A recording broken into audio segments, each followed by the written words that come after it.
Tonight on an all-new Uncensored Radio, we're catching up with Ricki Lake. Hi, it's Ricki. You won an Emmy for Outstanding Talk Show. That Can you believe it? You will not want to miss this incredible interview. You know, and the philosophy that when during your pregnancy you don't even take an aspirin because you don't want to do anything to compromise the fetus. Right. Sure. But yet you go into a hospital setting when you're in labor, or they hook you up to an IV, they're giving you, Pitocin and all these other drugs. Let's get to it. An all-new Uncensored Radio starts right now.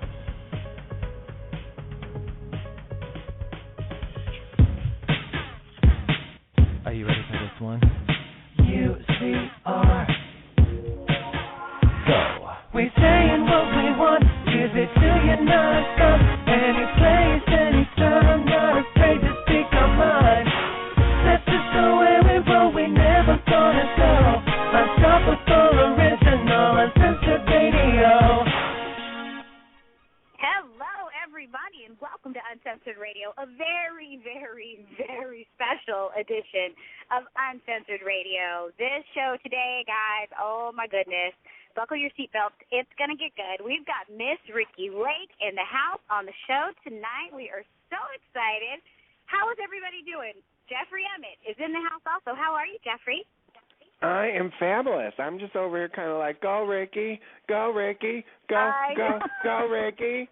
It's so exciting, right? It's like we're on the countdown, the big countdown till she calls in. We've got Mike J in the house, who was responsible for getting this lovely lady on our show. We're so honored. Mike J, how are ya? I am doing well, everyone, and I am so excited for when we get to chat with Ricki later. And, on more of a personal note for me, I'm just finally so glad that I booked a real celebrity and not a porn star, so we can finally let that live down. Yeah, you were out the doghouse, homeboy, because, you were 1 and 1 on a porn star only. And, I know, I swear it was like, book a porn star, and then next thing I know, I was, shafted and fired, and it was just bad. I don't want to talk about it. Exactly. Too hilarious. We also got Miss LaToya Nash in the house. And hi, LaToya. How are you? I'm well. How's everyone doing? Happy to be here. I'm so excited about Ricki Lake. Oh, my God. I know. We're Ricki Lake excited. It's like a whole other kind of excitement. Yeah. Oh, my God. And as you know, Katrina Johnson will be joining us later for the actual interview. But, Michael J., let's talk about the butterflies that are in your stomach, because you are, to date, the #1 Ricki Lake fan ever. And I'm sure people are wondering, how the hell did he go from booking a porn star to actually booking a celebrity like Ricki Lake? I'm really curious to hear this, too. Yeah. How did it happen? My gosh. How did this happen? It's actually kind of a very crazy, funny, roundabout story. See, back in the day, during Ricki's first talk show, I actually ran a very successful fan website. It started, back in 1999. Can you believe that? Before the new millennium. Wow. And I was all freaked out because, I spent all this time designing the site, and then I thought the whole thing was going to blow up, during Y2K. But, 13 years later, we're still here. I did the website and whatnot, and, in the past probably recent years in my more adult life, I haven't really kept up with it. It's something that it fell by the wayside, and I'm sure, Ricki could attest to, we move on, we grow up, and who we were yesterday may not necessarily be who we are today. But I still had the web addresses, the domain names and stuff, and it seems like it was a month ago now that we've been setting all this up. I got a very strange email from some sort of, privacy service or something, because, being a high-profile public figure that I am, all of my domain names have privacy on them, so you all can't send me Christmas cards with anthrax in it or something.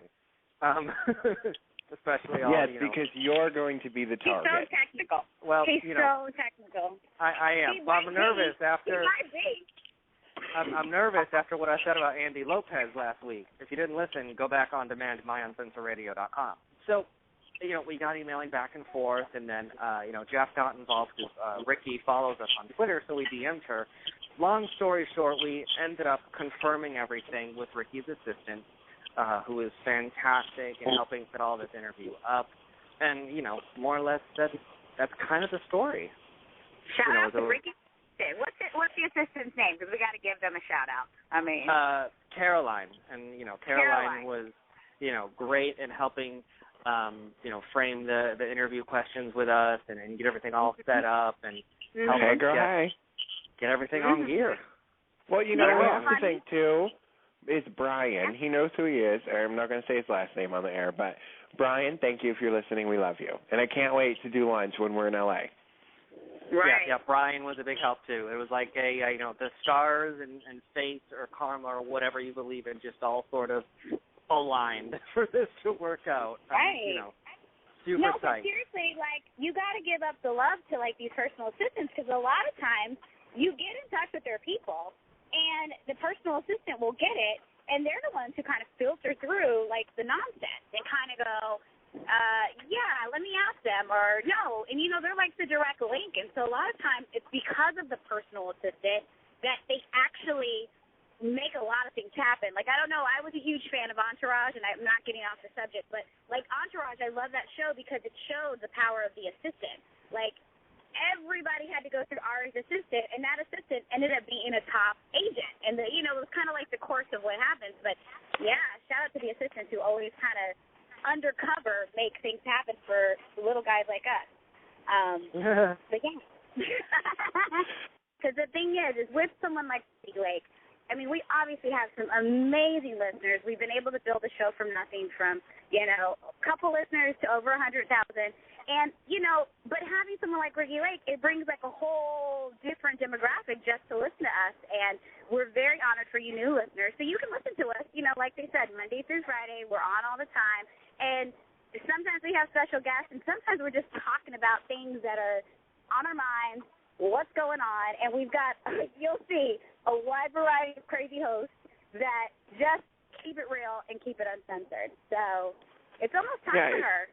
Definitely crazy. I think it's amazing that it started with one little show, and now we have multiple shows. We have Jake Penland on Saturdays. But I think it's crazy, and I'm so blessed that we were able to work this out. And, one of the things Ricki's going to be talking about this evening is her documentary, The Business of Being Born, which to me is fascinating, doing the daycare and everything. I love babies, and I think it's so neat. So, girls, would you ever consider a home birth? I think that's the big question, because that's kind of what it's all about, is having a home birth. Absolutely not. No. And Ricki Lake may change my mind after I get to know her and hear how fabulous she is. But after watching the documentary, she is she's more woman than I think I'll ever be. And I commend her. I commend her on so many levels because I admired her. I mean, you think about it. She really, what I admired most about Ricki Lake and what I admired about her talk show back in the day and then her recent talk show was before that, think about it. Before that, daytime talk was always catered to, stay-at-home moms or older demographic. She was really the first talk show that kind of included the rest of us, included the younger demographic, the up-and-coming, younger adults, up-and-coming, you're trying to make it in life.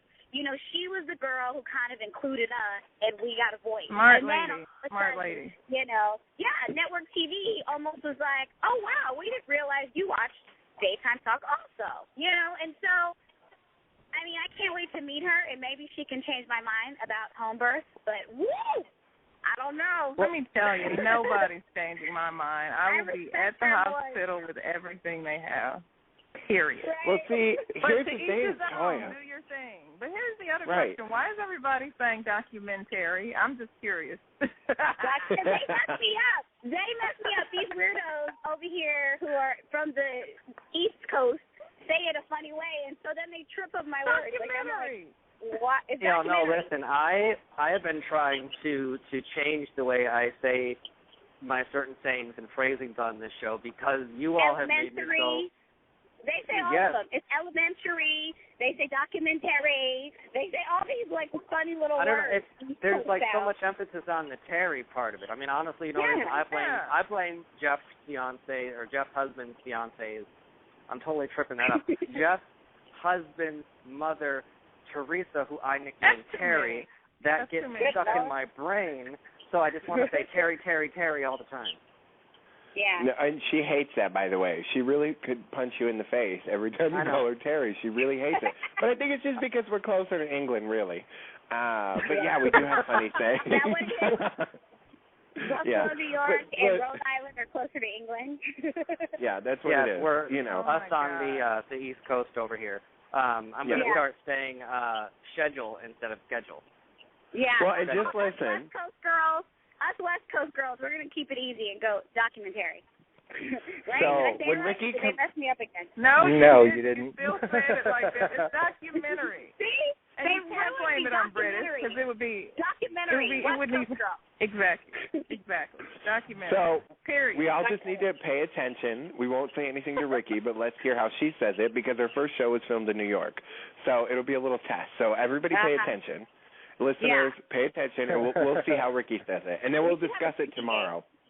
We should have a drinking game every time the word documentary is said, or documentary. Oh, no. I don't think we'd make it through we wouldn't make it through 60 minutes of show. Take a shot of tequila every time you hear it.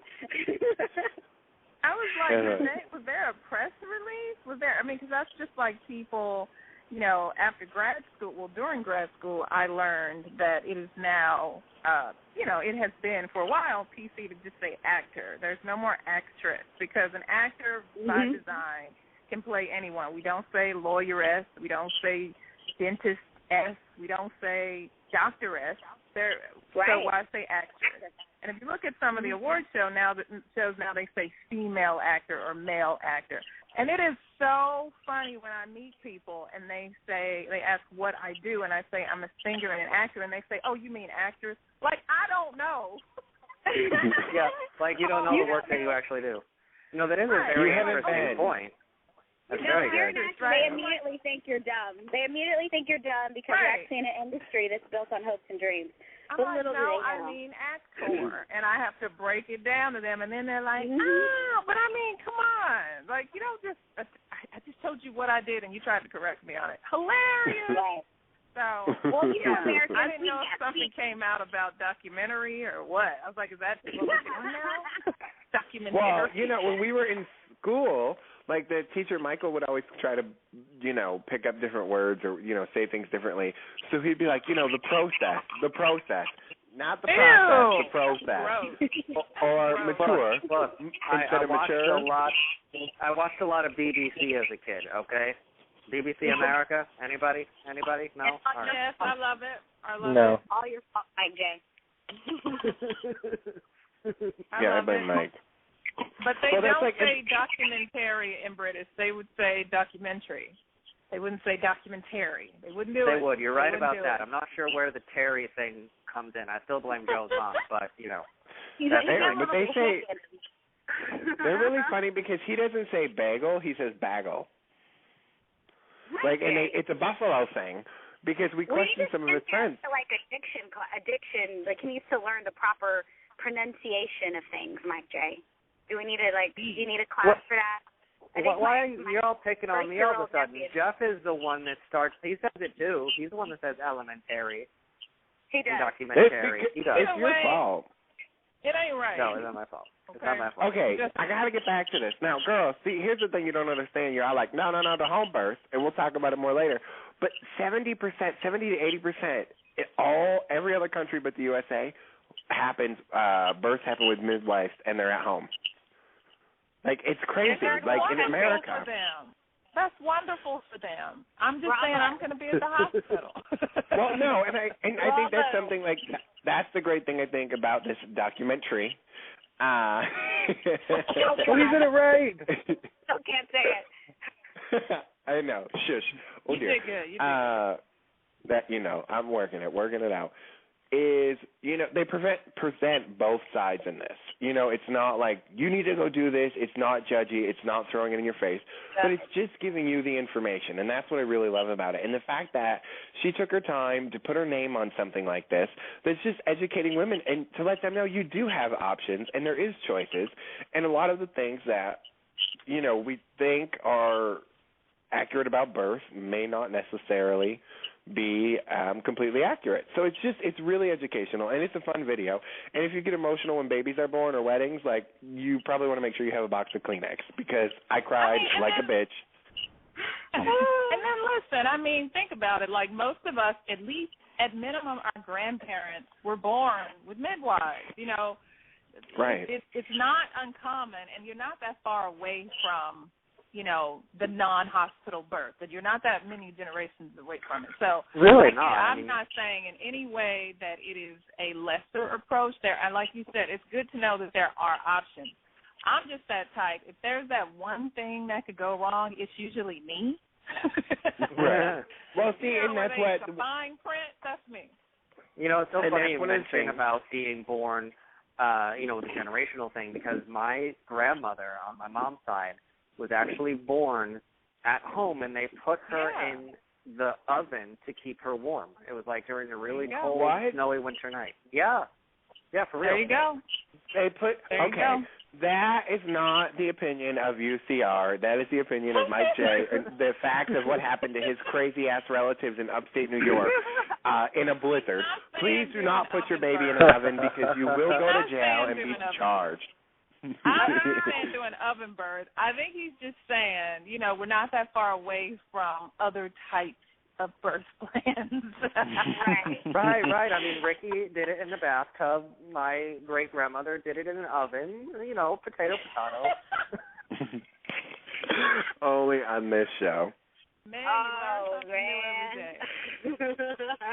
Oh, my goodness. Well, Dr. Sawyer and bachelor's degree Mike, those are very interesting stories.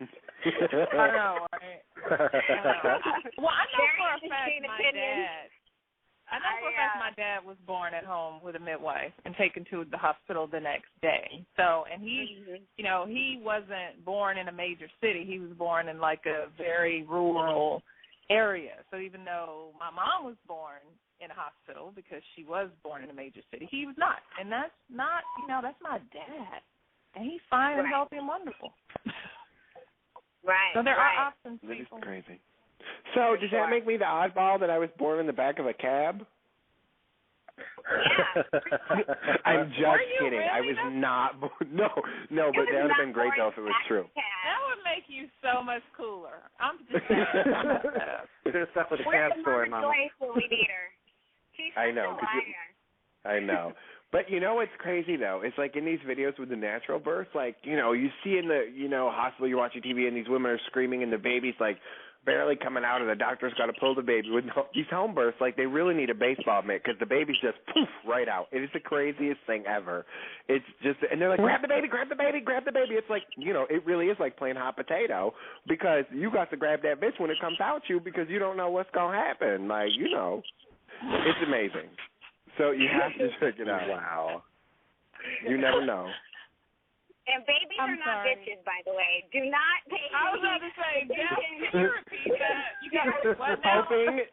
I was hoping nobody caught that. I'm sorry, No, I'm vulgar. It happens.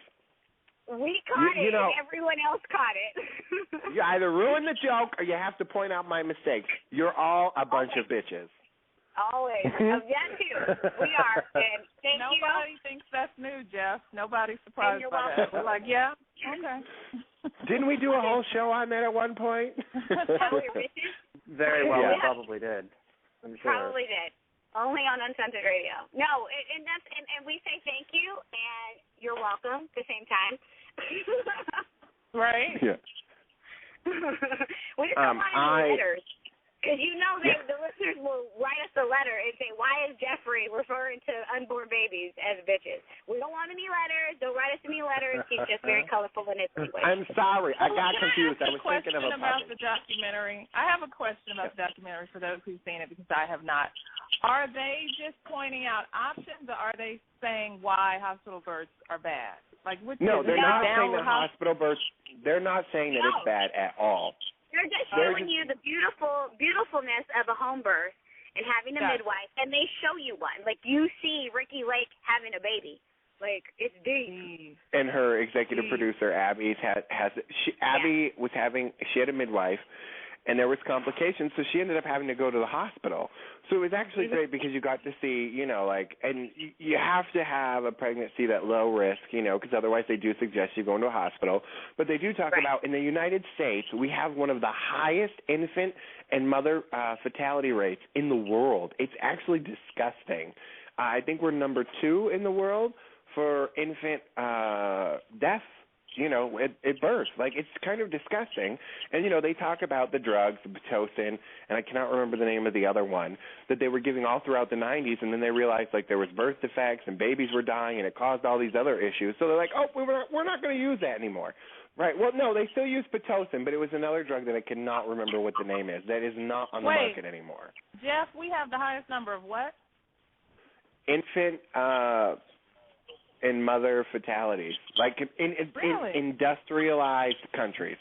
Let me add that part in. Yeah, it's really scary when you actually look at the statistics. Europe, the statistics, like Jeff was pointing out, compared to Europe, we're on the other side of this, and it's really mind-blowing. And one of the things I know you guys are going to take away from speaking with Ricki when we do that, the next half of the show, it's all about choices. She's not presenting a one-sided argument. She's really sort of tearing the tape off or tearing the Band-Aid off to all these possibilities so that women and families have a clear choice of A and B because, as it seems, really only A is being presented in the healthcare industry.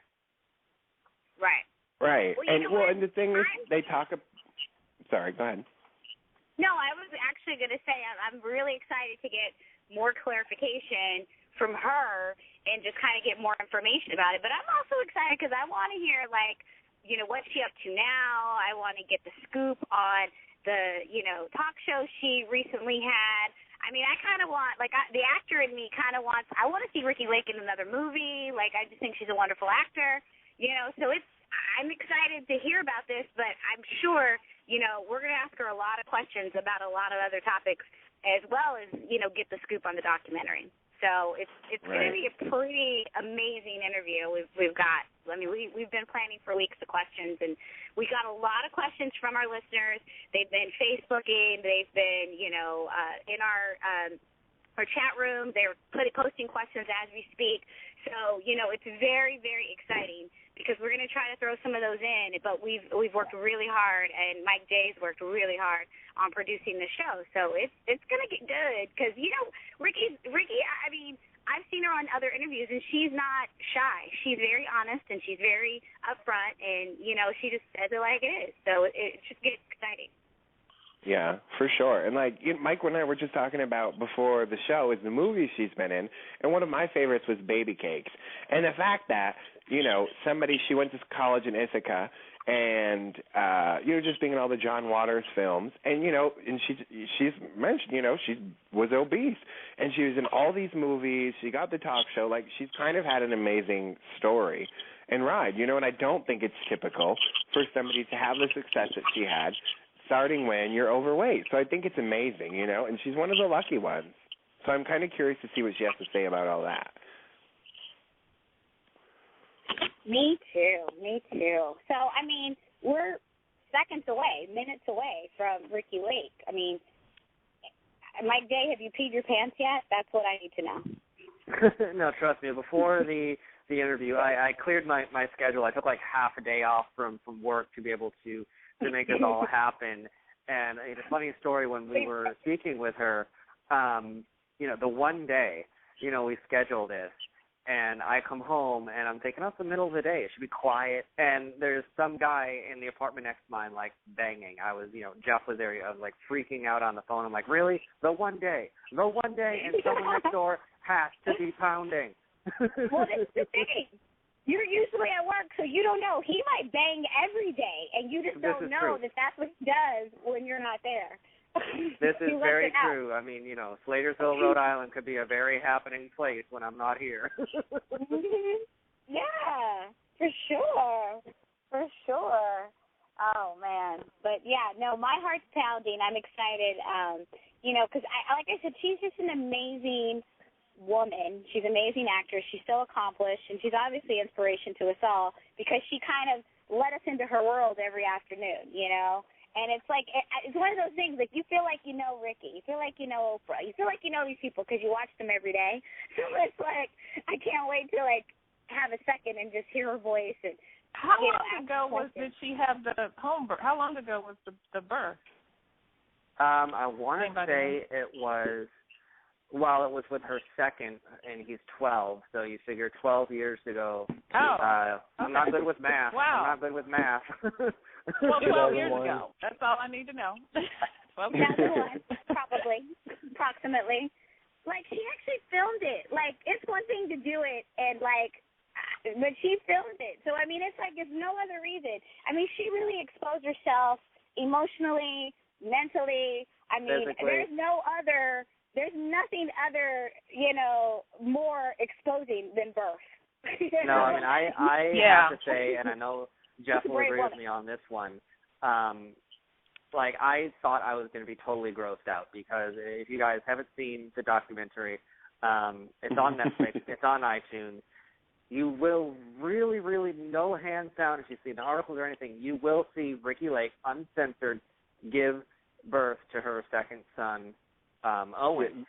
Yeah, you see a whole different side of Ricki Lake. I thought I was going to be utterly grossed out on the floor, you know, as a straight-up, you know, gay man. Ew. It was really beautiful. I mean, I was like, tears, like, oh, my God. Well, Michael, you need to point out that you're not saying that we're going to be grossed out by Ricki Lake, but by somebody giving birth. By, you know, by birth. I mean, seriously, the whole thought of it. But no, it was very really beautiful. And what really blew my mind was, and I mean, you guys can probably attest to this too, like, you know, we all watched General Hospital, Days of Our Lives, you know, Grey's Anatomy, and we've seen, you know, dramatized birth where the woman is up, her legs are in the air, and there's a sheet, and people are screaming, and there's blood, and a baby pops out. Seeing Ricki's documentary and then the follow-up blew my mind of what I thought birth was. I mean, you guys have probably had this experience. You thought something was one way, and then it turns out it's completely another, or it can be completely another way. Blew my mind. Really incredible. I think it's getting close to that time. Hello? Yes. Hi, it's Ricki. Hi, Ricki. How are you? We're good. How are you? I'm good. Am I calling at the right time? Yeah. Yes, you're right on spot. Yeah, the Virgo in me. It is a absolute pleasure to have you here on Uncensored Radio with us. You know, actor, talk show host, writer, and documentary filmmaker. It's such an honor to have you here with us. Oh, it's my pleasure. Great to be here. Thank you. Well, you know, you won an Emmy for Outstanding Talk Show. That Can you believe it? It was probably one of the biggest shocks of my life, honestly. Because, and I'll be completely honest, you know, the show, I did my old show for 11 years, and I was, I think, nominated once. But, you know, there was a lot of backlash in the media about the show being, you know, whatever, not good for young people. I mean, I think our show back then in the 90s was really a reflection of what young people were interested in. You know, it reflected who they were. And like it or not, you know, good and bad, it was really, you know, there were a lot of baby mama, you know, drag out things happening on the show. I mean, there was a lot of, you know, heat, and there was a lot of fun. So we weren't recognized, you know, critically with my old show. And with the new one, you know, my idea with the new show was really that after making The Business of Being Born and doing more sort of advocacy, women's advocacy focused projects, I wanted to do something where I felt like I could, you know, make a difference along the lines of Phil Donahue and the way he was, you know, something that was, you know, real meaningful television. That was the goal, and it didn't turn out to be that. You know, we did a handful of shows that I'm really, really proud of. We covered subjects in the last year on, you know, transgender children and weight loss, and I mean, some of the things are near and dear to my heart, but for the most part, the company that I was employed by really didn't have the same vision that I did, you know. And you know, the show was canceled, and I was praying that it would be. I mean, I was just really unhappy and felt like you know, this is not a project that was I did for money or I did to, you know, stay relevant. I did it because I felt like there was something to be said, you know, in this arena. And you know, for whatever reason, it didn't pull in the audience. We didn't have great time periods. And one of the big things that happened is that we were cleared in a station in New York City that was on strike last September when we launched. So for the first, I think, month and a half, 2 months, we didn't have an audience in the number one market in the country. So that kind of really was disappointing. But in the end, when we had heard we were being canceled, and I was, of course, celebrating, by myself, I found out that I was nominated, and I thought it was a joke. I thought I was on candid camera. I was like, "You're kidding? There's no way." It was just one of those things that I was just so taken aback, and I was going away on my vacation. My husband and I love to go to Spain. We go to Ibiza as much as we possibly can, and we had booked this trip, and so it basically conflicted with the Emmys, the daytime Emmys. And my friends are saying, "You have to change your flight. You have to change your plans." I'm like, okay, it's a joke that I was nominated in the first place. There's no way I'm going to win. I'm not changing my plans. So I went to Ibiza and literally forgot about the Emmys. I'm not kidding. I forgot that it was even happening, because I never in a million years thought that, Steve Harvey was nominated, and Dr. Oz and Anderson Cooper, all these, amazingly talented hosts. Sure. I never in a million years thought that I'd have a chance in hell. And so I was asleep. We had been out all day at the beach. I mean, I was in a coma in Ibiza. And our phone started blowing up at 4 a.m, and my husband got out of bed and picked up one of the phones. I thought it was my kids or something. He thought it was my kids. And he's like, babe, you won. And my first response was, won what? I didn't even know. Wow. I didn't even know. And then I just laughed for 20 minutes. I thought it was so funny. I thought the company I'd worked for, and particularly this executive that was in charge of my show, and he was horrible. I just knew it was the biggest kick in the ass to him that here I was honored. Just the biggest accolade. I mean, I honestly, I'm so grateful to have been, to have won this award. I can't believe I can forever to my grave say that Emmy Award winning, and I did work really hard, and I really gave it my all, but in the end, I guess I only had to give a year, and I got that beautiful, precious award that I have sitting proudly in my living room. Well, you did some really great stuff on that show. I mean, the one episode that sticks out with me, I started doing the clean diet lifestyle. You did? Oh, yeah, really? because that guy with the cancer, and I've always struggled with my weight, so it really kind of, stuck with me. And I was like, I had already just started it, so it was kind of amazing to see that on TV. I mean, there were moments, but I want to give you, an example. I wanted to take it further. I wanted it to, I felt like I really fought to do the shows on birth. I got to do 2 in the season, and but those were my producer, my director, Abby Epstein. We had to really fight to get it the way we wanted it. They wanted to throw in some. I mean, it's sort of hard to describe. I mean, I nitpick because I really did have a vision for the show. I wanted to take topics and go deeper, and I think that's what I really believe the audience wants takeaway. Absolutely. They want more substance than fluff. And I guess the company I was employed by disagreed with me, and they went out and did Kris Jenner after me, and I felt like in watching a few of those shows, I felt like, what, she's the kind of talent that they should have had from the beginning, not that she's she just is what she is. And she's more fluff, she's more about oh, where'd you get that sweater, and I'm more of okay, one example, I remember I fought to do an hour on circumcision. I fought really, and my executive in charge was he's like, it's not complex enough. You either cut it or you don't. This was his take on it. I'm like, you don't understand. This is a really topical conversation. It's a hot button topic, pun intended. Absolutely. And anyway, we did do an hour on circumcision, and I did feel like it was a pretty good show. I think it could have been better, But again, I think I'm not who I am today is not right for that genre anymore, And not that I'm better than it or anything like that. I just think I have higher. I don't know. After making my documentary, The Business of Being Born, and seeing this very personal project that I funded myself, I came up with the idea. I had this experience, two profound birth experiences. I put my money where my mouth is. I worked on it for 3.5 years. I took a lot of heat when it came out. The AMA came after us.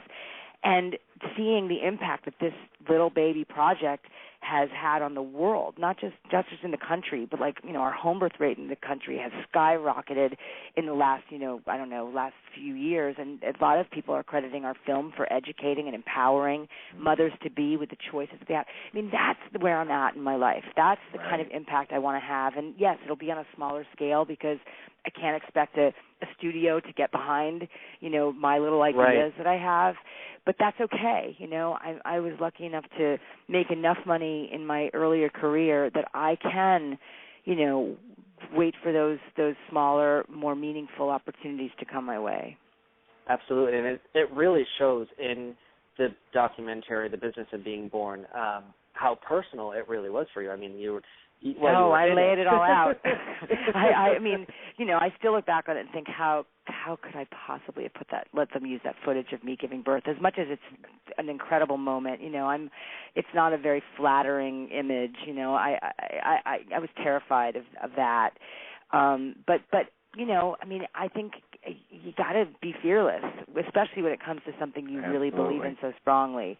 So, it was a great life lesson for me, and I'm so proud of this film. And anybody that comes up to me and tells me how much that film moved them or impacted them in their choices and their future, in having children, that's what I want my legacy to be, and it's been the most rewarding project probably of my life. And it's a fantastic one. It really, really is. I run a daycare by day, and we have a foster child.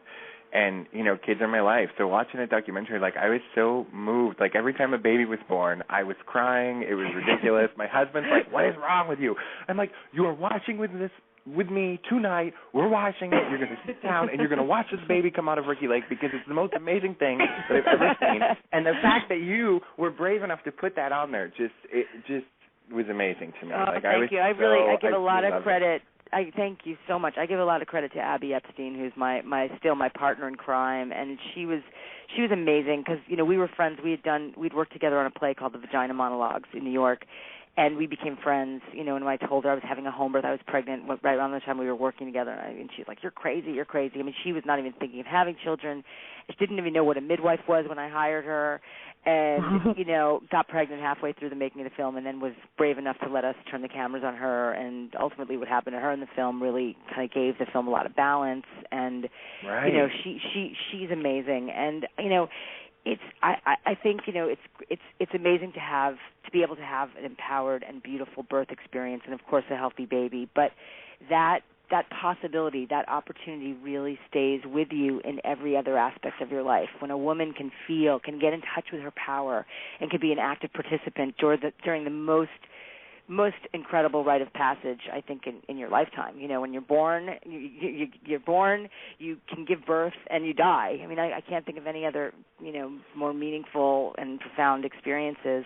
But to be able to feel your power and to connect and to feel like you're in charge of your body and to see life come out of you, I mean, it's just an opportunity that I don't want women to not have because of misinformation or fear. No, I think that's great. And let me also add that I'm not telling people that the only way to give birth is drug-free and out of a hospital. I'm not saying that at all. I mean, you can have an empowered birth anywhere. So it's just, I try to be very clear that I don't want necessarily women to do exactly what I do. It's not, I'm not saying that at all. I just want people to have the education and to have access to choice.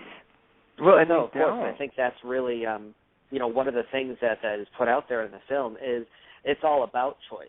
And I think one of the things that I actually took away when I was watching it and I wanted to ask you about was it seems like when you end up in the hospital or when women end up in the hospital, is there some sort of their decision-making ability on themselves is taken away? It seems like everything is just turned over to the doctors. Well, I mean, I don't want to generalize 100% because I do think there's amazing hospitals out there. There's amazing obstetricians that really think more like a midwife. I mean, but yes, I mean, look at the hospital system. We grew up thinking doctors know best. You in a hospital setting is scary. It's where people go to die and are sick and need medical intervention. But when you're pregnant, I believe it's not an illness. You're not sick. but if you have obviously a high-risk situation or you have a complicated pregnancy and issues, I mean, certainly a hospital is where you want to be when that is the case. But my philosophy is, when I got pregnant, I was healthy, and I had no issues that came up with either of my children. And I really, really love the midwifery profession and the way they treat pregnancy and delivery and labor. So but it's a personal choice, and it's most women in this country are much more comfortable in a hospital setting, and I understand that. But I think when you look at the pros and cons of all the interventions that are given as a protocol, just as a norm, the minute you walk in the hospital, they hook you up to an IV. I mean, I didn't like that. Why do I need fluid? I'm going to drink on my own? I just question the protocols that are put in place. But that was, again, my own personal choice. But I think it's really scary for women, and just having the daycare, and I run into so many expecting moms. I always suggest that they watch your video because I have a friend that just did a home birth. She's had 2 now. And she said it's the most amazing experience of her life, and she's actually coming over this weekend with her video. I can't wait to watch it. Oh, that's awesome. I love watching birth videos. I love particularly ones that are out of hospital. They're incredible. Oh, I've been able to attend a few births, and there is this magic electricity that is in the air, and it takes your breath away. It's magic, It's unbelievable, yeah. And I have to say, and I don't know if you've seen the follow-up series we did, because Abby and I felt like this movie kept having this life way after it was released. And, we decided to do a follow-up series, which is more of an educational tool. It's like a 4-part series where we go deeper on VBAC, which is vaginal birth after cesarean, which is a very difficult thing to have done here in this country because of, insurance and malpractice and hospital rules. So it's really for people that want more information. We did a whole thing on C-sections, on doulas, and we had all these incredible high-profile moms, like Cindy Crawford, Giselle Bundchen, Alanis Morissette, Alison Hannigan, Christy Turlington, all these amazing women who came forward to talk about their incredible birth experiences, many in hospital, many at home. And, again, it's like having these great positive stories are so great to hear when you're pregnant, rather than the scary, ones that some people like to share. So it's been just an incredible project of love, to put all this information out there for women. I think it's really it's phenomenal. And one of the installments in More Business and Being Born, you sat down with Ida Mae Gaskin, director of the farm community in Summertown. Now that was really interesting to me. One of the points that I took from that she was kind of bringing up was, all these cocktail mixtures of drugs that we're, putting in during the delivery process. We don't really know what they're doing. Right. Well, we don't know the long-term effects, and yes, it's like you think about autism and all these ailments that that weren't talked about in the 60s or 70s, and I'm not claiming that there's a connection at all because I don't know, but we do have to look at these drugs that are given to women, the philosophy that during your pregnancy you don't even take an aspirin because you don't want to do anything to compromise the fetus. Right. Sure. But yet you go into a hospital setting when you're in labor, they hook you up to an IV, they're giving you, Pitocin and all these other drugs, where that theory is just thrown out the window, it seems. Well, and it was so surprising to me to know that in other countries it's like 70 to 80% is all midwives, and then the amount of drugs that we're giving these women, and then the drugs they find out after the 90s that it's not okay, and the infant death rate, it was astounding to me that more people don't know and they're not aware of this. And it's kind of sad to me. It is, but we're changing that, I think. It's Absolutely. Just like one person. And I really encourage women to share their great birth stories. If they have a great doctor or a great care provider that treated them like a person and not a number, to share that story with their friends in their local, neighborhood, that they, because that'll, when we can fight for what we want, the consumer has a lot of power, and when we know more, we can create change and really change the system so that everyone can feel empowered during this most precious time in their lives. And I love the fact too in this documentary that you call designer birth with C-sections, and something I've noticed. I remember being a kid and the C-section was kind of like, oh, something happened, and it was kind of almost an emergency, so you had to have a C-section. And now everyone I know is having a C-section, it seems. And I'm like, what's going on? Like, what changed that people now are scheduling the birth of their child? Yeah, it's all the rage, it seems. I don't know. I mean, I think it's changing, but the idea that, you know, women think that it's easier or, you know, easier on your body or your vagina stays intact. I guess that's guaranteed pretty much if your baby doesn't come out your vagina. But you know, it's major abdominal surgery that takes a really long time to recover from. It's, you know, in many cases you can't even hold your baby for a while, which interrupts, you know, the potential of breastfeeding and bonding. And, you know, I mean, you're on painkillers. I mean, it doesn't sound appealing to me, but then again, there are women out there that want to know when they're, you know, the day that they could schedule their baby being born, and, you know, they can have their nails done and their whatever, you know. Many cases it is medically necessary. So, you know, if you need a C-section, I mean, certainly it's great that you can be in a country where it's pretty much very safe to have it done here. Absolutely. But I'm really grateful that I didn't have to have that surgery. You know, I always thought that was the way to go because I could get a tummy tuck at the same time and everything would be bada boom, bada bing, good as new or even better. But when I saw in Businesses Being Born that if you just use oil and if you take your time that they don't have to cut you and that you naturally stretch there, I thought that was a much better option. Yeah, I'll share some information about me. I mean, maybe it's too much information, but during my second birth, which the one you see in the film, I pushed for 13 minutes, 3 contractions, and my midwife came back and checked me the next day or something and did a checkup and said that it didn't even look like I had a baby. I mean, when you're in water, it's very gentle on your body, you know, and the baby. But for me, I mean, you know, yes, I pushed out an 8-pound baby and didn't even look 24 hours later like I'd had one. Well, so amazing. One of the things I noticed, too, like the minute you pushed out the baby, like every mom stopped. Like the pain, it just looked like the pain stopped and you all were just so in love. And when she's like, grab the baby, and you had the baby on your chest, I was just, it was just moving. Oh, and my amazing. God. I mean, just you even talking about it, you know, that baby is 12 years old. It's a really long time ago. My sons are 16 and 12, and it's like it was yesterday, you know. It's like that moment, that, I mean, it just, it really, and you know, it's a very heavy, intense thing for me as a woman, someone who beat myself up about my body my whole life. You know, I was obese for much of my, you know, early adult years. I've struggled with my weight. You know, that in that moment when you see what your body is able to do on its own, there is an incredible sense of healing that takes place, or at least happened to me. So it went beyond becoming a mother. It went beyond, you know, like having this, like, you know, this ability to pat myself on the back for doing something. I mean, it really was like a healing. And again, I'm so grateful to have had that chance to have that opportunity. Yeah, I mean, it was amazing to watch, so I can't even imagine what it was like to live through it. And I find it, you know, after talking to my friend with the home birth, the thing that's really interesting to me is, like, because you had the first baby in the hospital, second baby at home, it had to be so much more comfortable being home and having the baby and being able to bond and not having the nurses.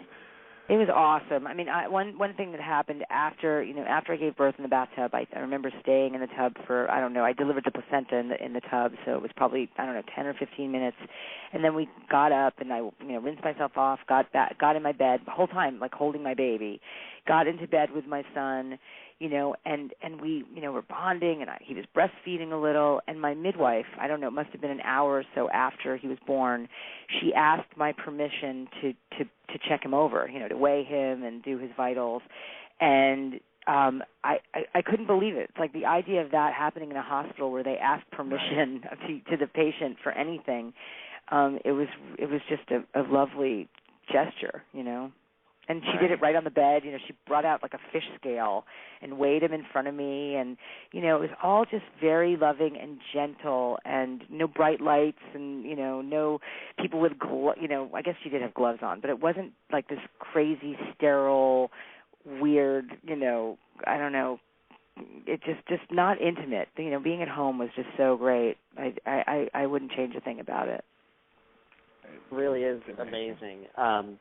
And that kind of leads me into my next question is, you know, in your book that you wrote about a year ago, Never Say Never, Finding a Life That Fits, you have an incredible story of reinventing yourself. So what's next for you, Ricki Lake? That is a really good question. I mean, I'm really, you know, I finished the show. I finished shooting the show in March, and we went off the air in September. And I'm currently working on a couple projects, you know, one with Abby, my partner from the Business Being Born series. We're making a documentary that my husband's also working on about integrative medicine. And it's been really interesting. I mean, it's really hard because I'm not in a position to finance another film, and so I've been financing it thus far, and I just can't keep doing it. I don't have a job anymore. I describe myself as fun employed. You know, so I'm not.